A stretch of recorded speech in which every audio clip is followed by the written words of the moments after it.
Queridos hermanos, iniciamos la lección divina de este domingo 11 de agosto, 19º domingo del tiempo ordinario. Por la señal de la Santa Cruz de nuestros enemigos, líbranos, Señor Dios nuestro, en el nombre del Padre, y del Hijo, y del Espíritu Santo. Amén. Señor mío y Dios mío, creo firmemente que estás aquí, que me ves, que me oyes. Te adoro con profunda reverencia, te pido perdón de mis pecados y gracia para hacer con fruto este tiempo de lección divina. Madre mía Inmaculada, San José, mi Padre y Señor, Ángel de mi guarda, interceded por mí. En la primera lectura de este domingo leemos el primer libro de los Reyes, capítulo 19, versículos 4 al 8. En aquellos tiempos caminó Elías por el desierto un día entero y finalmente se sentó bajo un árbol de retama. Sintió deseos de morir y dijo: «Basta ya, Señor, quítame la vida, pues yo no valgo más que mis padres». Después se recostó y se quedó dormido. Pero un ángel del Señor llegó a despertarlo y le dijo: «Levántate y come». Elías abrió los ojos y vio a su cabecera un pan cocido en las brasas y un jarro de agua. Después de comer y beber, se volvió a recostar y se durmió.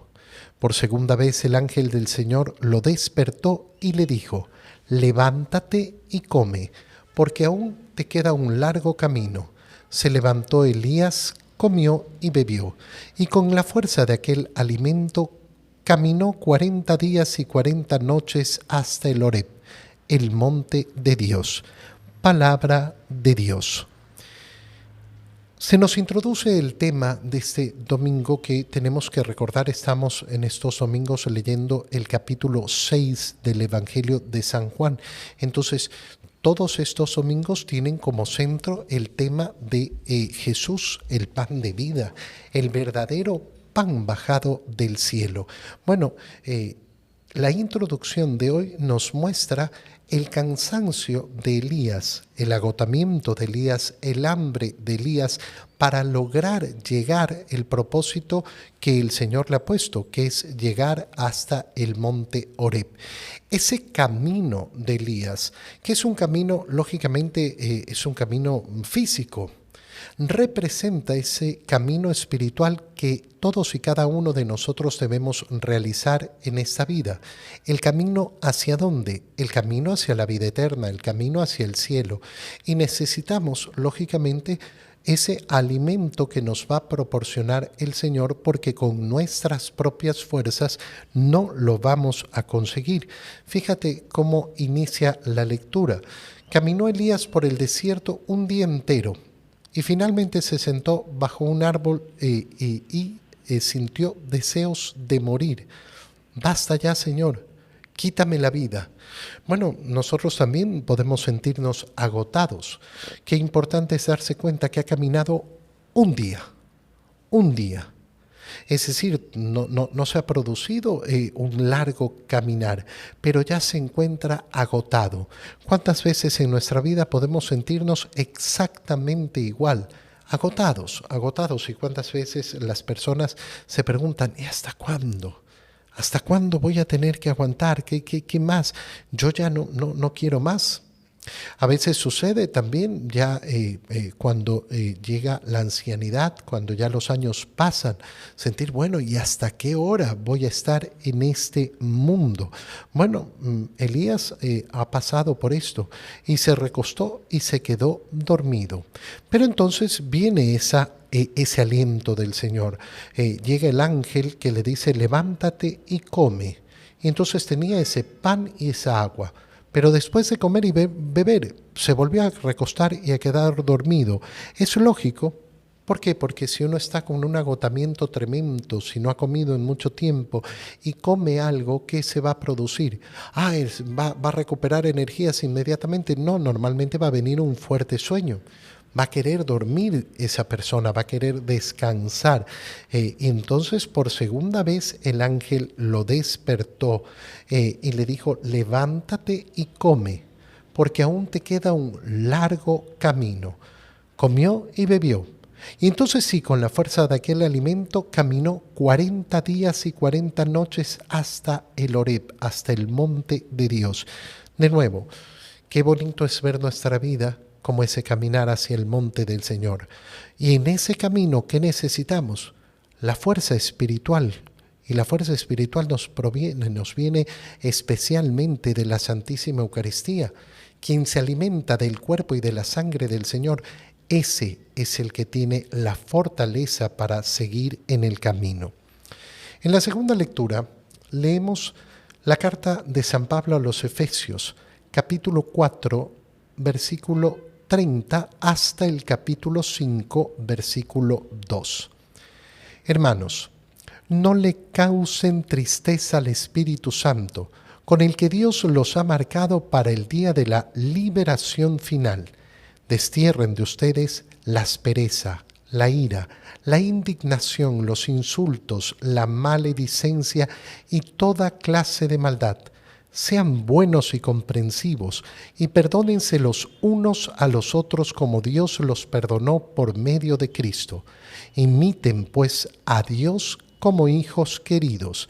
Vivan amando como Cristo, que nos amó y se entregó por nosotros como ofrenda y víctima de fragancia agradable a Dios. Palabra de Dios. La carta a los Efesios, la parte que leemos en la carta a los Efesios de este domingo, nos pone la vara que debemos tener en nuestra vida. Estamos ya en el capítulo 4 de la carta a los Efesios y empieza diciéndonos: no le causen tristeza al Espíritu Santo. El Espíritu Santo puede estar triste. No, lógicamente la tristeza es una pasión que tenemos los seres humanos. Cuando nosotros escuchamos esta manera de hablar es una manera de comparación. ¿Con qué comparamos a Dios? Comparamos a Dios con el ser humano. Pero entendemos perfectamente que Dios no es como nosotros. Dios no sufre ninguna pasión.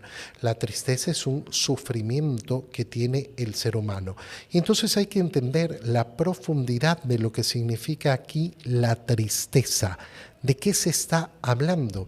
Bueno, de que yo tengo en mi libertad, en mis acciones, la potestad de darle orgullo a Dios. De nuevo, no porque Dios se vaya a sentir orgulloso de mí, pero lógicamente se va a alegrar si yo cumplo lo que Él quiere. No porque Él gane algo. Oye, piensa en la alegría de un padre cuando su hijo va haciendo las cosas bien. El orgullo paterno. Mira mi hijo cómo ha logrado esto, mira mi hijo lo bien que ha hecho esto.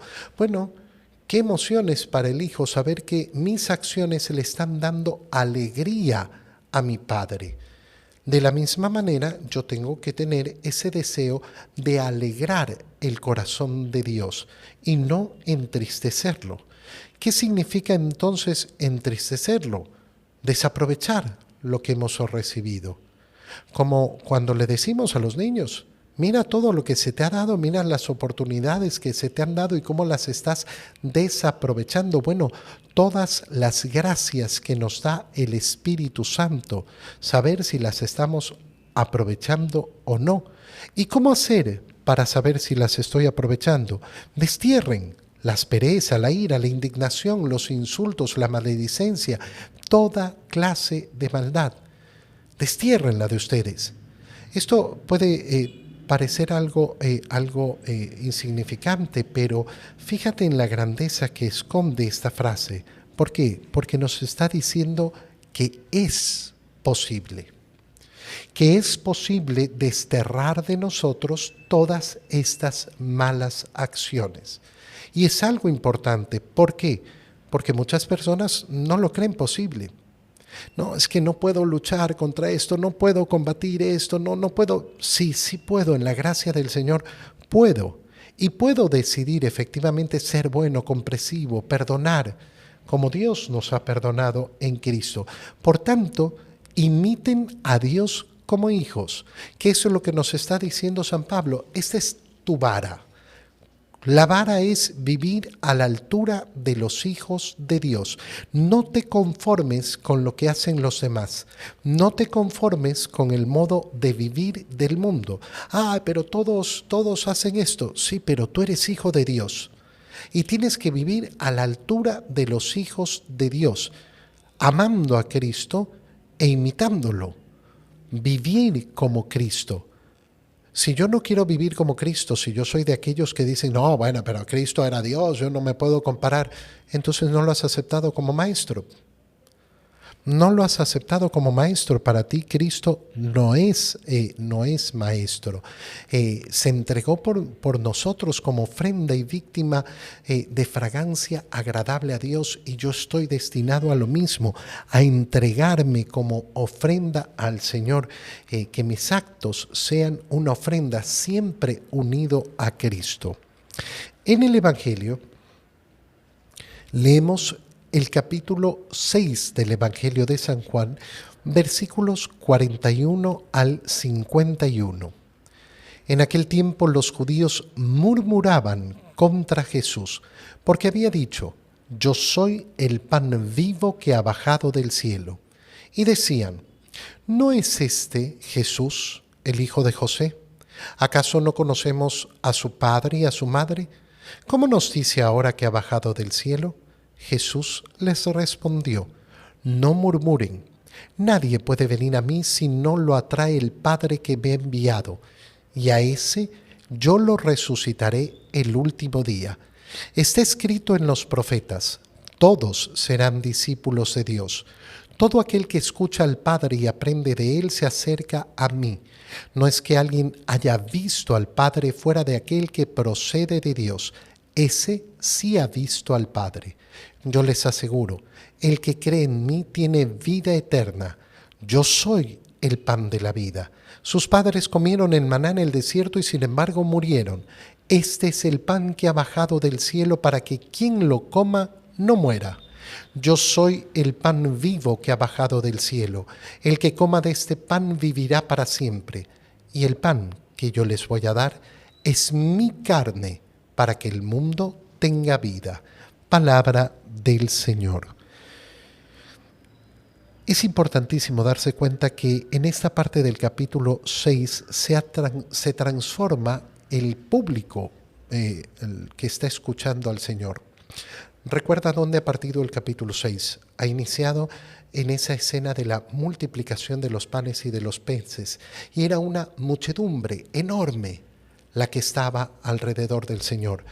5.000 hombres, sin contar mujeres y niños, los que se alimentaron de esa multiplicación de los panes. Al día siguiente han ido muchos de ellos siguiendo a Jesús. Y esto es lo que hemos leído el domingo pasado. Cómo se acercan y le preguntan, ¿cuándo llegaste aquí? Ustedes ya no me buscan por haber visto los signos milagrosos. Me están buscando solamente porque quieren saciarse de nuevo de la comida, igual como lo hicieron ayer. Pero trabajen por el verdadero alimento, ese que los llevará a la vida eterna. ¿Y cuál es este alimento? Yo les voy a dar el verdadero alimento, que soy yo mismo, porque yo soy el pan vivo que ha bajado del cielo. Y fíjate entonces cómo continúa el capítulo 6 y nos dice que los judíos murmuraban contra Jesús. Ya no estamos hablando de esa muchedumbre que estuvo en la multiplicación de los panes y de los peces. Ya no estamos hablando de ese grupo grande que fue siguiendo al Señor al día siguiente. Ahora se va reduciendo más el número de personas que están escuchando a Jesús y ahora se transforma en los judíos. Esto va a ser importante para cuando lleguemos, después de 2 domingos, a la última parte del capítulo 6 y veamos ¿quiénes son los que han quedado? Solo van a quedar los 12. De esa muchedumbre se va a pasar solo a los 12. Murmuran contra Jesús, ¿por qué? Porque había dicho, yo soy el pan vivo que ha bajado del cielo. ¿Y qué es lo que ponen en contra de esto que está afirmando Jesús? Pero ¿no es este Jesús el hijo de José? ¿No conocemos a su padre, a su madre? ¿Cómo es que ahora dice que ha bajado del cielo? No le pueden creer a Jesús. ¿Por qué? Porque dicen, bueno, pero este es solamente un hombre que nosotros conocemos. Y efectivamente, quien no entiende que Jesucristo es verdadero Dios y verdadero hombre, nunca va a comprender las palabras del Señor. Si yo no parto en el acto de fe de reconocer quién es Jesucristo, entonces que me diga que es el pan vivo bajado del cielo y que me diga otras cosas serán simplemente imposibles de creer para mí. Jesús por eso les dice, no murmuren, porque nadie puede venir a mí si no lo atrae el Padre. Es decir, ¿quién acepta quién es Jesús? Aquel que recibe el don de la fe que procede del Padre. Y el que viene a mí, yo lo resucitaré el último día. Fíjate cuál es la promesa inmediata. Yo le voy a dar paz y tranquilidad en este mundo. No, el que viene a mí, el que me acepta, el que sigue ese designio del Padre, esa gracia del Padre, esa gracia de poder creer en el Señor, ¿qué es lo que va a recibir? La resurrección el último día. Está escrito en los profetas, todos serán discípulos de Dios. Todo aquel que escucha al Padre y aprende de Él se acerca a mí. Es decir, todo el que verdaderamente escucha a Dios, el que verdaderamente quiere recibir el mensaje de Dios, ¿dónde va a encontrar a ese mediador entre Dios y los hombres? Solo en Jesucristo. ¿Por qué? Porque nadie ha visto al Padre fuera de aquel que procede de Dios. Ese sí ha visto al Padre. El mediador que ha visto al Padre, ¿quién es? Él mismo, Jesús. Por eso, el que cree en mí tiene vida eterna. El que cree en mí va a tener esa vida verdadera. Y entonces vuelve a repetir aquello que les ha causado tanta admiración. Yo soy el pan de la vida. Yo soy el verdadero pan de vida, no de vida temporal, sino de vida eterna. Miren, sus padres comieron el maná en el desierto, pero murieron. Este, en cambio, sí es el pan bajado del cielo, para que el que lo coma no muera. Yo soy, repite otra vez el Señor, el pan vivo que ha bajado del cielo, y el que coma de este pan vivirá para siempre. ¿Cuál es la promesa entonces? La promesa es la vida eterna. Lo veíamos en la primera lectura al ver ese camino hacia el Horeb del profeta Elías y decíamos cuánta necesidad tenemos de ese alimento espiritual, de ese alimento que nos da el Señor para fortalecernos en verdad. Y entonces, ¿qué es lo que ha establecido Jesús hasta este momento? Yo les voy a dar ese alimento. Yo soy ese pan de vida. Ok, pero ¿cómo te vamos a recibir? Porque hasta este momento podemos pensar que el alimento es seguir tu ejemplo, que el alimento es escuchar tu palabra. Pero resulta que a partir de este momento se vuelve verdaderamente dramático el capítulo 6, por las palabras que siguen a continuación y que no podemos dejar de tener muy en cuenta. Y el pan que yo les voy a dar es mi carne, para que el mundo tenga vida. El pan que yo les voy a dar es mi carne. ¿Cuál es la definición de pan? Pan es una masa cocinada que sirve para alimentar. Si el Señor está utilizando como comparación ese ser suyo como pan que se entrega y está diciendo que yo les voy a dar mi carne, es para que la coman, para que se alimenten de ella. Por eso digo que se vuelve dramático. Lo vamos a entender solo a la luz de la última cena y a la luz de ese sacrificio de Cristo en la cruz. Pero qué importante es entender que en este capítulo 6 del Evangelio de San Juan se nos está dando la doctrina de la Eucaristía. No estamos hablando de cualquier cosa, no estamos hablando de una representación, no estamos hablando de una obra de teatro, no estamos hablando de ideas bonitas, estamos hablando de una realidad sacramental. El Señor entrega su cuerpo en la cruz y lo entrega como alimento para nosotros, y eso es la comunión. Te doy gracias, Dios mío, por los buenos propósitos, afectos e inspiraciones que me has comunicado en este tiempo de lección divina. Te pido ayuda para ponerlos por obra. Madre mía Inmaculada, San José, mi Padre y Señor, Ángel de mi guarda, interceded por mí. María, Madre de la Iglesia, ruega por nosotros. Queridos hermanos, reciban la bendición del Señor Todopoderoso en el nombre del Padre y del Hijo y del Espíritu Santo. Amén. Un muy feliz domingo para todos.